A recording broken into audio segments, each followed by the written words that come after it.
Ce matin, j'ai reçu un email de la part de l'organisation des Jeux Olympiques relatif au respect de mes données personnelles. Ce mail, destiné à me rassurer sur la bonne utilisation de mes données, a eu en fait l'effet inverse de celui qui était recherché. Je me suis mis à fouiller dans les petits caractères et j'ai immédiatement découvert quelques points assez opaques, c'est un euphémisme. J'ai ensuite soumis ce texte à Perplexity.ai, dont j'ai déjà remarqué par le passé l'habileté pour le déchiffrement du galimatia juridique destiné à embrouiller le citoyen en déficit d'attention. Heureusement, j'utilise Hide My Email, le système de protection d'adresse email d'Apple qui est bien plus efficace que toutes les lois qui pourront jamais être votées. L'adresse a été soigneusement supprimée. Ceci étant, revenons en détail sur ce texte et voyons les points qui m'ont gêné et le détail avec Perplexity.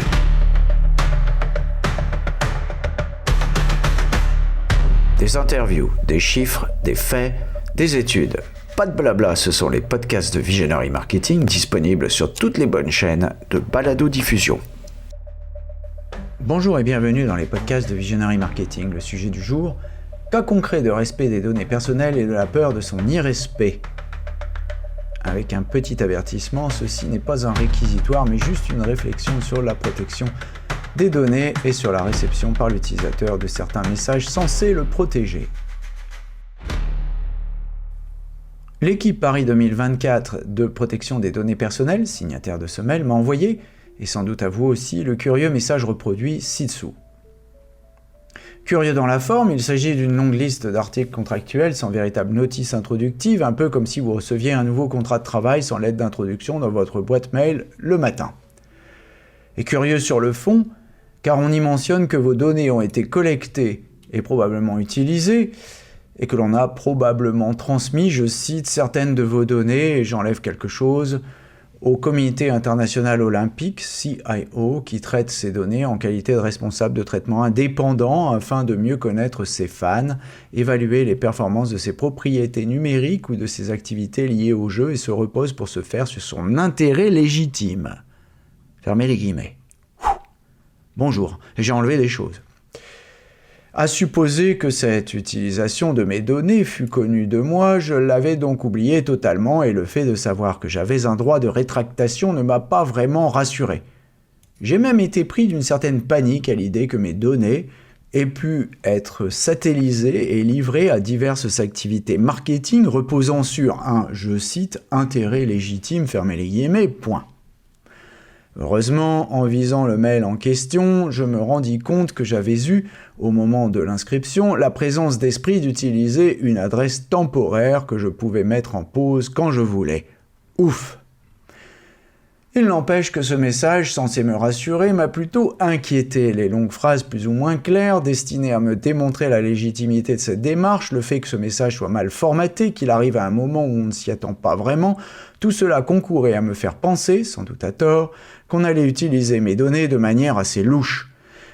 Mais rassurez-vous, en cas de problème, il est possible d'exercer ses droits à la rectification et même à la suppression des dites données des bases en question. Là, encore, la procédure, expliquée au travers de 2 paragraphes longs et complexes, ne donne pas confiance. Appelons Perplexity.ai à la rescousse et analysons en détail cette annonce. Je dois sans doute être paranoïaque, mais quand je lis un message compliqué qui tente de me rassurer, je pense que cela veut dire qu'il y avait un danger auquel je n'avais pas fait attention. Alors, j'ai demandé à mon service IA préféré, Perplexity.ai, de suivre le prompt suivant. Trouve-moi tous les points un peu litigieux ou limites en termes d'éthique dans le texte suivant. Et je lui mets le texte que je vous lirai après. N'étant pas juriste, j'avais besoin d'aide. Le lecteur pointilleux, mais magnanime, me pardonnera cet accès de faiblesse. Et puis, il faut aussi faire le centaure, comme dirait Ethan Mollick. De temps en temps, cela m'aide pour mes cours. Voici ce qu'a répondu l'IA de Perplexity.ai sur ces points potentiellement litigieux ou limites en termes d'éthique dans le texte fourni par le CIO, et ensuite je donne mes commentaires. Commençons par la transmission de données au CIO. Je cite l'IA, bien entendu. Le texte mentionne que Paris 2024 a transmis certaines données personnelles au Comité international olympique, CIO. Cela pourrait être considéré comme problématique car, je cite toujours, Le CIO est décrit comme un, ouvrez les guillemets, responsable de traitement indépendant, ce qui signifie qu'il peut utiliser ces données selon ses propres règles, voilà les mots importants.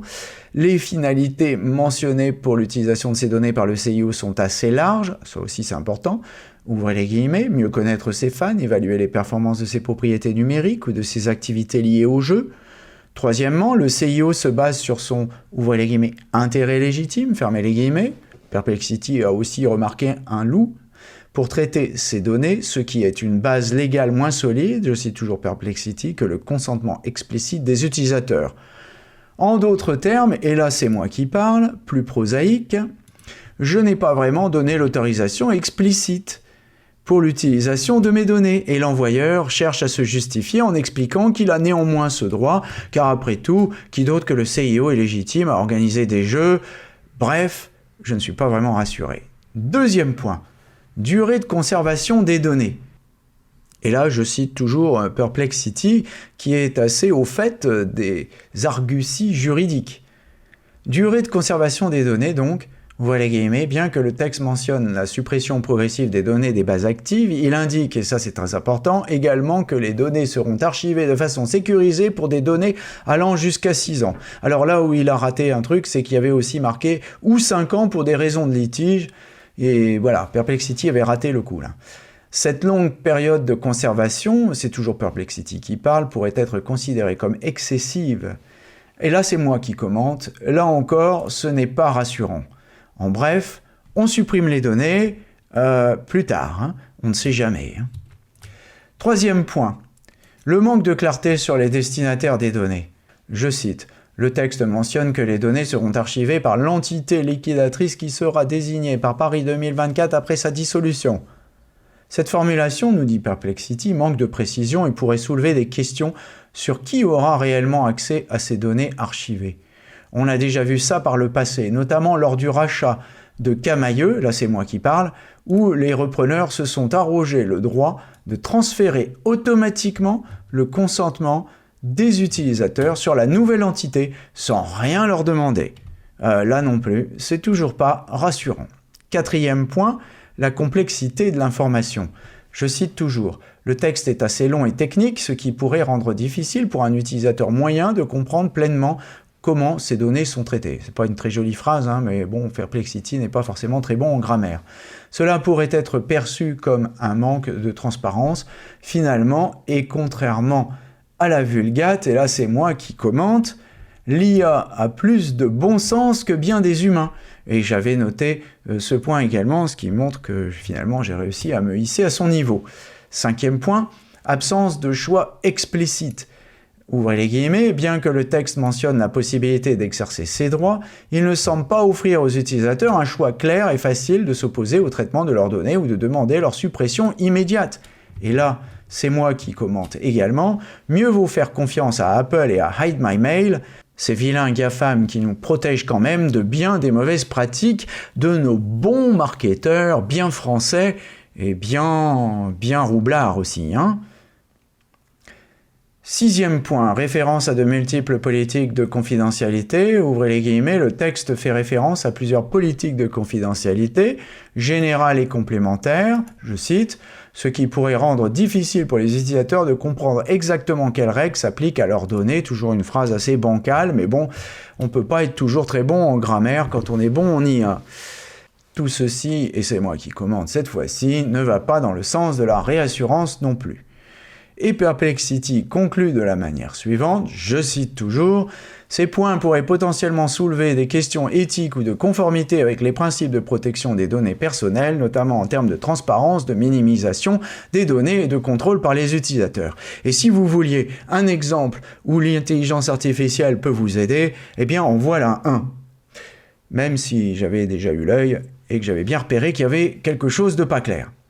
Alors je sais que l'on me dit sans cesse que la situation de la protection des données s'est améliorée, que les lois qui s'empilent les unes sur les autres amènent transparence et progrès. Et pour cela d'ailleurs, je vous invite à lire notre article de 2022 réalisé avec la FCDP. Mais au travers de cette brève, je pense avoir démontré que ce n'est pas le cas, Et cette démonstration est faite qui plus est par une instance paragouvernementale qui n'a rien à voir avec les fameux GAFAM, fermez les guillemets, parce que ça veut rien dire en plus, ces derniers étant pourtant la cible désignée par un ex-commissaire européen en colère, je vous laisserai trouver son nom. En fin de compte, l'enfer n'est-il pas pavé, et c'est ma conclusion, de bonnes intentions. Voici enfin le texte original envoyé par l'adresse paris2024@contact_paris2024.org. Je cite: dans le cadre des Jeux Olympiques et Paralympiques, ouvrez les guillemets, les Jeux, le comité d'organisation des Jeux Olympiques et Paralympiques de Paris 2024, ci-après Paris 2024, ou nous, a été amené à collecter et traiter un certain nombre de vos données à caractère personnel. Tout ça, ça vous arrive dans la boîte email, on n'a même pas un truc pour introduire. Vos données ont été collectées par Paris 2024 dans différents contextes. Création de compte, achat de billets, adhésion au programme des volontaires, inscription au club Paris 2024, participation au relais de la flamme olympique, et ou dans le cadre de ces différentes plateformes numériques, portail des volontaires, le club Paris 2024, relais de la flamme, billetterie, génération, terre de jeu. Il se trouve que ce n'est même pas moi qui me suis inscrit, puisqu'on m'a transféré un billet existant. Conformément nos obligations réglementaires, donc il manque un A ici, mais enfin bon, c'est pas grave. En matière de protection des données personnelles, nous vous avons informé sur le traitement de vos données au sein des politiques de confidentialité applicables à ces différents contextes de collecte et ou plateformes précitées, notamment au moyen de notre politique de confidentialité générale et politiques de confidentialité complémentaires disponibles sur des différentes plateformes. En fait non, puisque ce n'est pas moi qui ai acheté le billet et que c'est quelqu'un d'autre qui m'a transféré. Cette information a notamment porté sur 1. Les responsabilités liées au traitement de vos données. 2. Les finalités poursuivies par Paris 2024 ainsi que les bases légales fondant le traitement de vos données par Paris 2024. 3. Les catégories de données collectées. 4. Les destinataires de vos données. 5. Les durées de conservation. 6. Les droits dont vous disposez sur vos données. Je rappelle, je n'ai pas donné mon accord puisque je n'ai pas acheté le billet. Nous vous rappelons à cet égard que Paris 2024 a pu être amené à transmettre certaines de vos données, comprenant par exemple des informations relatives à votre compte sur nos plateformes, aux caractéristiques, conditions d'achat de vos billets, au type de billets achetés, à vos disciplines favorites, aux événements pour lesquels vous avez acheté un billet, à votre éventuelle adhésion au Club Paris 2024, ou encore des données de profil issues de nos traitements d'analyse, au Comité international olympique qui traîne ces données en qualité de responsable de traitement indépendant afin de mieux connaître ses fans, évaluer les performances, il faut respirer, de ses propriétés numériques ou de ses activités liées au jeu, et se repose pour ce faire sur son intérêt légitime. Ah bon ? Pour plus d'informations sur les traitements que le CIO réalise sur vos données et sur la faculté de vous opposer aux traitements opérés par le CIO pour les finalités susvisées, nous vous invitons à vous référer à sa politique de confidentialité disponible ici. Donc là, il y a un lien, je ne l'ai pas remis, mais enfin, vous voyez. Comme vous le savez, les Jeux se sont terminés le 8 septembre 2024. La structure de Paris 2024 sera dissoute prochainement et dans ce contexte, nous tenons à vous informer sur le sort de vos données personnelles à l'issue des Jeux, ainsi que sur la façon dont vous pouvez contribuer à continuer à exercer vos droits conformément aux exigences réglementaires. Sort de vos données à l'issue des Jeux, 2 points. 1. Suppression de vos données de nos bases actives. En raison de la dissolution de Paris 2024, vos données seront progressivement supprimées de nos bases actives d'ici la fin du mois de novembre. À compter de cette date, vos données seront ensuite archivées de façon sécurisée par l'entité liquidatrice qui sera désignée par Paris 2024 après sa dissolution, aux seules fins 1. De répondre à nos obligations fiscales pour une durée de 6 ans et de gestion des litiges pour une durée de 5 ans. Bon. Ok, pourquoi pas, mais je vois pas l'intérêt. 2. Exercice de vos droits sur vos données en toute hypothèse. Nous vous rappelons que conformément à la réglementation en vigueur, vous disposez sur vos données des droits d'accès, de rectification, d'effacement, de portabilité. Ben non, puisqu'elles sont archivées. Vous pouvez continuer à exercer vos droits auprès de Paris 2024 en justifiant de votre identité, en rappelant le contexte de votre interaction, en faisant votre demande en toute hypothèse à l'adresse suivante, dpo@paris2024.org. Nous vous rappelons enfin qu'en cas de difficulté non résolue, vous pouvez disposer une réclamation auprès de l'autorité de contrôle compétente qui est en France la Commission nationale de l'informatique et les libertés. Bonne chance. Pour toute question relative à ce message et plus généralement sur la protection de vos données personnelles, vous pouvez nous envoyer votre demande, etc. L'équipe de Paris, Bien. Voilà, donc un bon exemple de l'IA qui sait analyser les textes juridiques en détail, mais je pense que ce qui est le plus intéressant et le plus enrichissant dans ce texte, en dehors de, encore une fois que je dis, je n'ai pas de grief par rapport à cela, je sais qu'on ne va pas faire grand-chose de mes données, mais ce n'était pas très grave, même de toute façon j'ai supprimé mon adresse email déjà pour commencer, mais ensuite, je dirais ce qui est surtout un peu préoccupant, c'est que en termes de communication, c'est que pour rassurer, en fait, finalement, on inquiète. Et le but n'est pas tellement atteint.